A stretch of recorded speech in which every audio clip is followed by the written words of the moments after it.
Hey everyone, it's Malik over here, and thank you so much for joining me today. I hope you're having an awesome day so far. I want to focus on one question today, and that is, when do things get better? And I want to inspire you, I want to encourage you, I want to motivate you and fill you up with some empowerment. Why do I do this? Many of you might already know, but if this is your first time checking me out, I am a wellness coach, an author, an executive director of a nonprofit, and a motivational speaker. And more than all these different things I do, I love helping people reach their potential. So now you have an idea of who I am. And when do things get better? Sometimes we're going through financial struggles, family struggles, relationships, you name it, and we're wondering, okay, I'm here now, but when do things get better? It would be nice to have like maybe a superhero pop in and just kind of save the day, but what if we actually have access to something like that? So for me, I wanted to just share a story of when I was waiting on things to get better.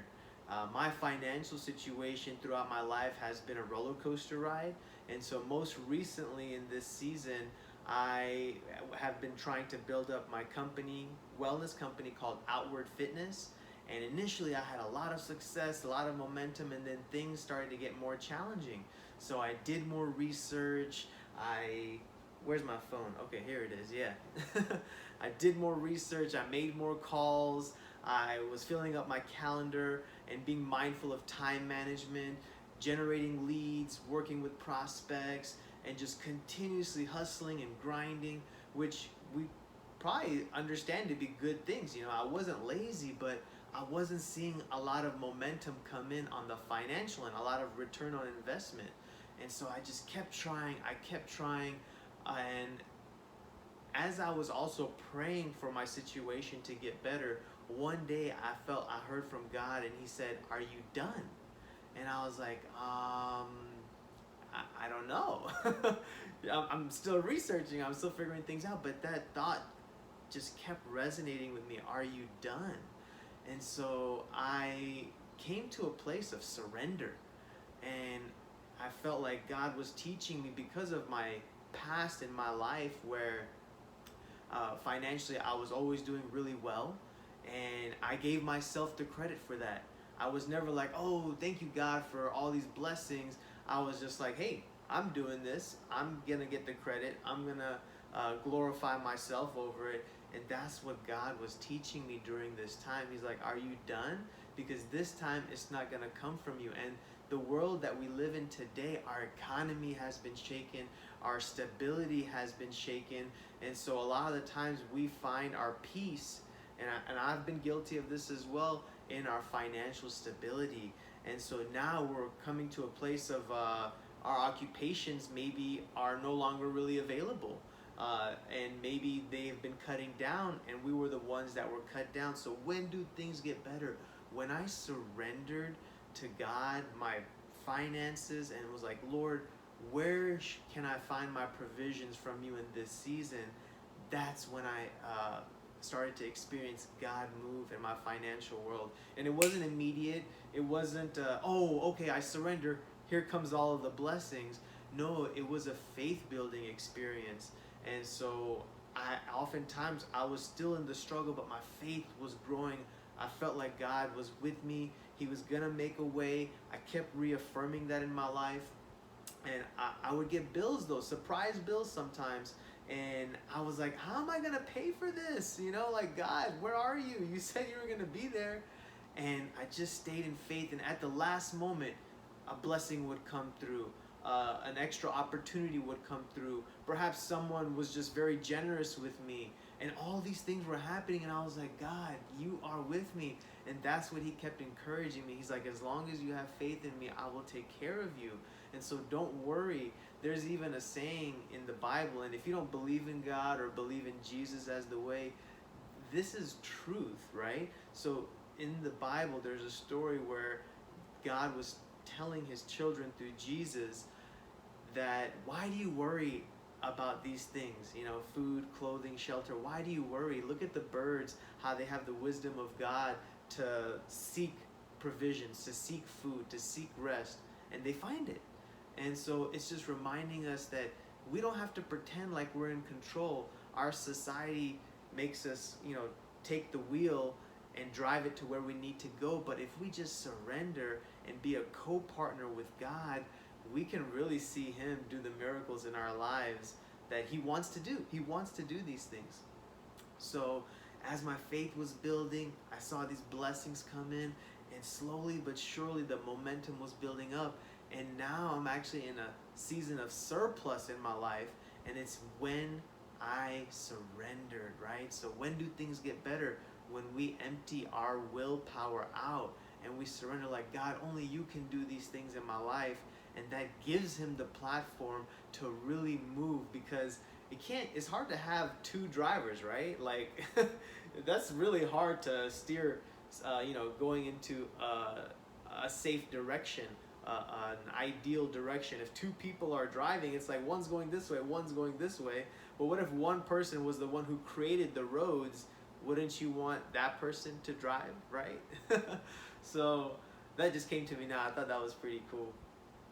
And here's another story to encourage us that it's really when we surrender. There's another story in the Bible when Jesus was at a wedding and He was with His disciples, His students, and the wedding actually ran out of wine. And so back then, if you ran out of wine and you didn't have enough to serve the guest, that was going to bring shame onto the family, and it would be talked frowningly upon.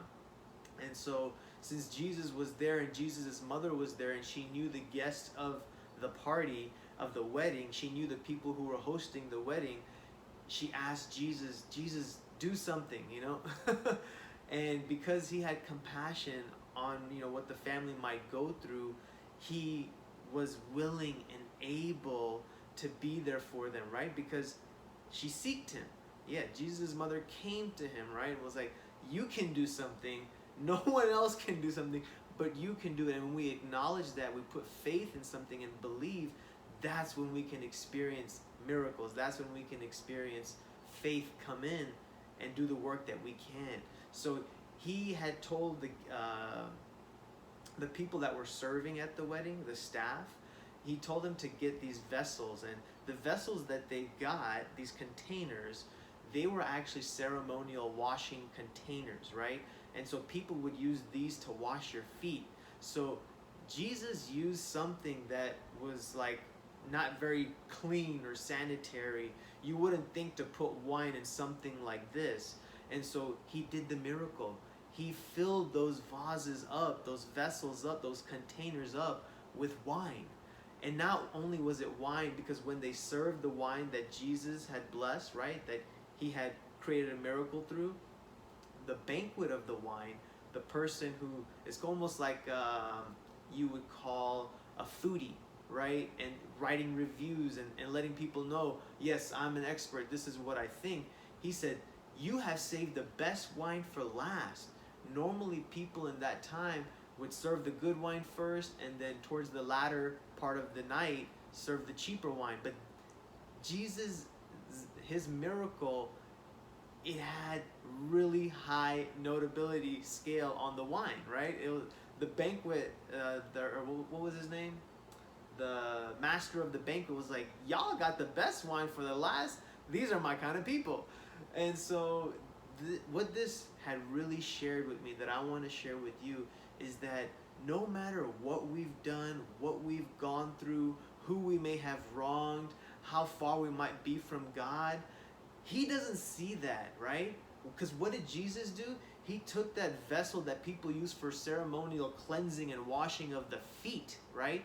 He didn't take something that you put a beautiful rose in. He took something that was unclean, right? And He filled it with the best, right? That's what He wants to do in your life, in my life, in all of our lives. He wants to take who we are and fill Himself into us, right? So we have the very best in us, and that way He can continue to deliver the very best in our lives. Because when He's got His hand on the wheel, when He fills Himself into us, He's got His hand on the wheel. He's going to guide us to the right place, to the right destination, at the right timing. And so that's what I really wanted you to encourage you on. And a couple of different ways to keep your mindset on positivity, on optimism, on building up the right momentum, right? Because it's really about momentum. Faith is about momentum as well. Affirmations, journaling, visualizing, these are really great steps to build yourself up, to make sure that your faith is continuously getting stronger, that those doubts don't creep in. Because what happens? A doubt starts off as a small seed, right? So a thought of doubt comes in, a thought of fear comes in, a thought of anxiety comes in, and this momentum starts to build up. And it's kind of like running down a hill. When you start running, you start slow, but then that momentum builds up, and you're hardly even moving, but you're flying down. Same thing with negative momentum. It starts off really small, and then all of a sudden, it just really builds up into a force that is harder to control, harder to get rid of. Not impossible, it's just harder. And so how do you counterbalance that? When you have a thought of negativity coming, pessimism, fear, anxiety, you just hold that captive and you say, that's a lie, here's the truth, and do some affirmations verbally, or you could journal them as well. I highly recommend you get a journal. It is super impactful on your mental health. And so affirm that I am confident, I am favored by God, I am abundance, I am joy, I am kindness, I am still. Sometimes we just need to be still in our mind with all the distractions and just cancel everything out. And so you need to affirm these things into your life. Journal about your days, right? It seems weird at first because you're doing something that's a new habit, right? But you will see the fruit, you will see the benefit come into your life from doing these things. It works if you work it. And so journal about your days so you'll get a chance to reflect over patterns that you need to get rid of. It's hard to become self-aware when you're, just starting it, exactly, right? And so journaling really helps you to pick up on patterns, on cycles that need to change. On top of that, you'll get a chance to see the progress in your life. Sometimes when we get to that place of, I've been trying for so long, I feel like things haven't really changed, and then you look at your journal and be like, well, wait a second, 2 months ago I was here, things are a lot better now.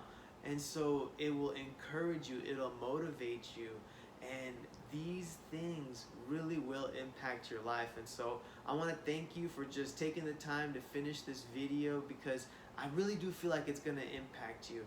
And I'm not sharing this wisdom because I'm bragging like I've got it all figured out. I'm constantly working on myself too, right? And I have a lot of great friends in my life, brothers and sisters I like to call them as well, because I feel like we're all family, we're all one, that we can encourage each other. So you're not alone, right? And I don't want you to feel like you're alone. And if you are, reach out to me, right? So not only am I a wellness coach through my company Outward Fitness, but I have a nonprofit called Inner Life Restoration, and we're pretty much all about helping communities grow into unity, to help people celebrate their identity and culture, and help them tap into their purpose, because we all have one.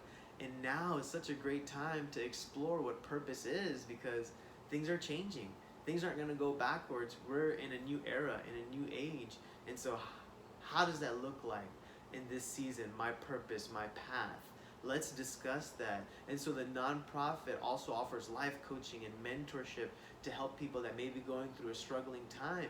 And we all go through that, and we need someone there. And that's why God had given me the vision and is using me to create this nonprofit to support our communities, to help each other. And if you're on this path of personal growth and transformation in your life, I actually have written a book as well called Mask Off From Shadows to Light. It's available on Amazon, on Barnes & Noble, on my personal site. I want to encourage you. I've heard amazing testimonies and reviews from people that their life is being impacted by this book. And so I want it to impact you. And so you could check out a video. It's about a minute on the website MaskOffFromShadowsToLight.square.site, and just see if it's the right fit for you. And if it is, and it's a financial struggle to purchase it right now, email me at MaskOffFromShadowsToLight.square.site, and I will donate it to you. This isn't about financial gain for me. God has opened up many doors in my life, and so I'm literally here as a servant to the people to bless others, right? Because that's what we're called to do. We're called to be sons and daughters of God, to be his friend, right? To be his bride. It talks about that in the Bible, of the whole body of Christ being his bride. And so, yeah, I'm just here to serve his will. And I want to encourage you, if you are not a person of faith, or you are a person of faith and you haven't learned much about Jesus and what God had sent him to do, right? I want to encourage you to explore that. It's something worth seeking God on. Is Jesus real? Did he really come? Is he really the Son of God? I believe that these questions could really impact your life. I was actually born as a Muslim, and when I was seeking truth in my life, it found me, but I had to seek it, right? I didn't just take what I was born into, because I have a choice to make. And so, yeah, I just want to encourage you that there are a lot of truths out there in the world, right? And I'm not saying anything is wrong, any path, is a lie, right? I'm just saying seek truth. And so, yeah, again, thank you so much for spending the time with me here today. And I hope and I pray that this message really impacts you and blesses you. And just remember to reach out to me in any way you feel comfortable, because I'm here for you. And yeah, I look forward to hopefully meeting some of you or connecting with you soon. I love that aspect of community. So let's get into this together. And remember, surrender. Surrender your life to God and watch him move through it. And stay in faith. Affirm things, right? Visualize how you want to manifest your life, right? And also journal. All right.